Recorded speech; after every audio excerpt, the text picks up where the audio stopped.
Welcome to my channel. Jangan lupa subscribe, like, dan komen. Happy watching. Semalam dengan janda bab 8. Habisi dia. Darah Kaisar meletup-letup sampai ke ubun-ubun. Ia bisa merasakan emosinya langsung memuncak saat melihat Arya dengan akrabnya memeluk Ana. Kaisar tahu bahwa kakak iparnya itu adalah pria yang baik. Pria yang akan memperlakukan wanita manapun dengan lembut, tak terkecuali Ana yang diasingkan dari keluarga Pangestu. Kaisar mengepalkan tangannya erat-erat. Ia memang marah, tapi ia lebih sadar posisinya sebagai suami pemilik pesta. Kaisar memiliki image yang harus dijaga. Untuk itu, ia harus menanganinya dengan tenang. Kaisar berjalan mendekati kedua manusia itu sambil menghirup nafas dalam-dalam di setiap hentakan kakinya. Begitu ia sudah dekat, Kaisar bisa mendengar mereka sedang bertukar kabar. Entah sedekat apa hubungan mereka. Tapi Kaisar langsung mengulurkan tangannya dan meremas pundak Arya dengan erat. "Arya," panggil Kaisar pada sang kakak ipar.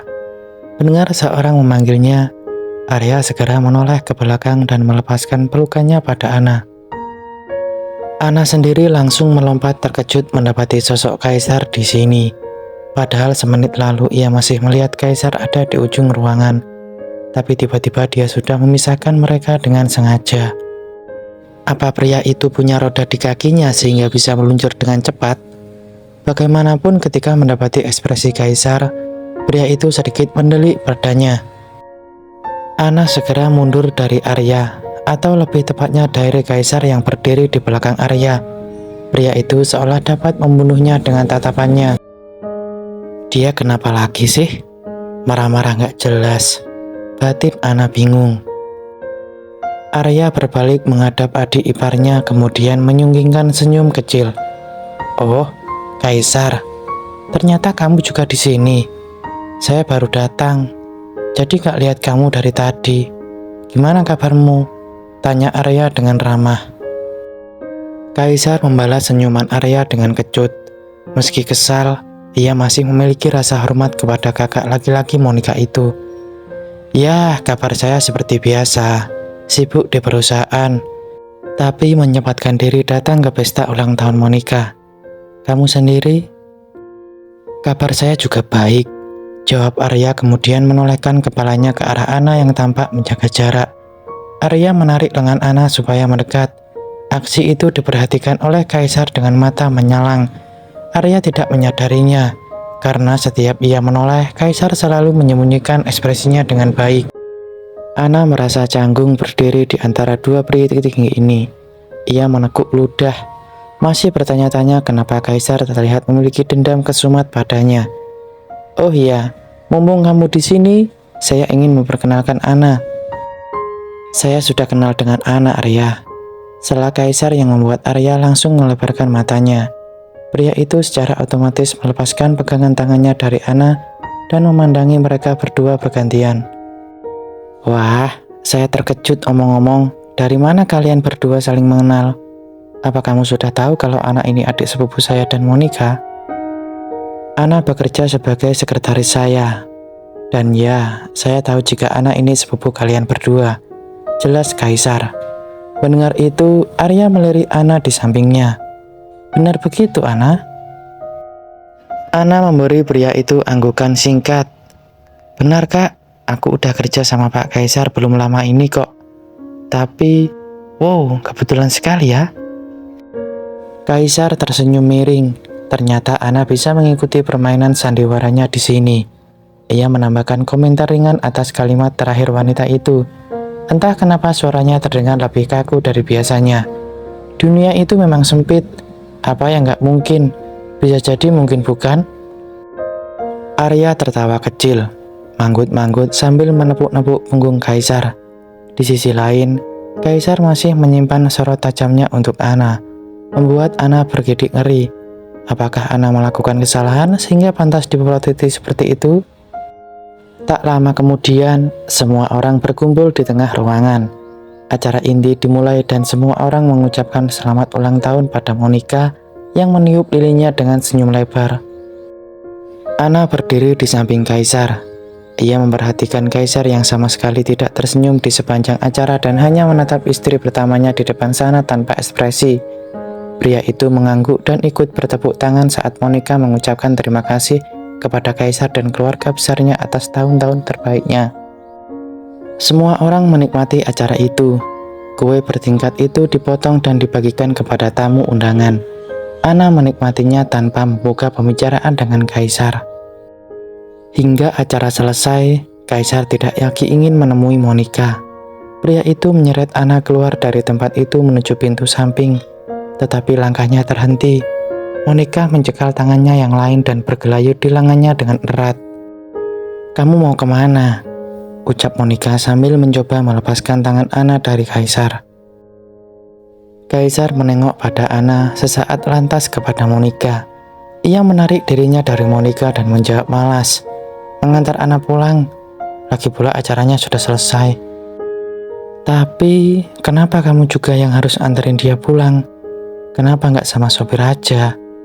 Monica merengek dan mencoba meraih tangan Kaisar lagi. Tetapi Kaisar memasukkan tangannya ke dalam saku celananya, menolak untuk disentuh. Kaisar mendesah pelan. Sejujurnya, ia tidak mau melihat wajah Monica lebih lama. Ia datang hanya untuk menampilkan wajah sebagai suami Monica. Ia tidak terlalu peduli lagi dengan istrinya itu semenjak menyaksikan video perselingkuhannya. "Aku masih punya urusan yang belum selesai, Monica. Sekalian saja aku pergi perusahaan dan membawa Anna bersamaku. Teman-temanmu juga belum pulang. Kamu temani saja mereka." "Ayolah, urusan pekerjaan kan bisa diselesaikan nanti, sayang," kata Monica sambil menyatukan ke-10 jarinya di depan Kaisar, memohon supaya tidak kembali ke kantornya, apalagi bersama pelakor itu. Ia memegang tangan Kaisar sekali lagi, meremasnya erat-erat, tak ingin ditinggalkan sang suami di hari pentingnya ini. "Hari ini kan ulang tahunku, istrimu sendiri loh. Mana bisa kamu pergi begitu saja setelah acara selesai? Minimal tinggal sampai semua orang pergi." Kaisar tidak mengindahkan permintaan kecil Monica. Lalu Anna justru senang jika Kaisar mempertimbangkan untuk menemani istrinya dan membiarkannya pulang dengan sopir. Karena dengan demikian, Anna bisa bebas dari Kaisar untuk sementara waktu. Ia merasa tercekik dengan atmosfer di sini, juga tatapan Kaisar yang seolah ingin memangsanya hidup-hidup. Kaisar menyentakkan tangan Monica lagi. Pria itu mendengus, keputusannya tidak bisa diganggu-gugat. "Pekerjaan lebih penting, Monica. Kuharap kamu bisa mengerti. Sekali lagi, selamat ulang tahun. Aku dan Anna undur diri dari sini. Sampai jumpa." Kaisar menggoda Anna supaya mengikutinya dari belakang. Langkah Kaisar cepat dan lebar, membuat Anna kesusahan mengimbangi gerakannya. Monica memperhatikan suami dan madunya dengan kesal. Wajahnya memerah menahan amarah.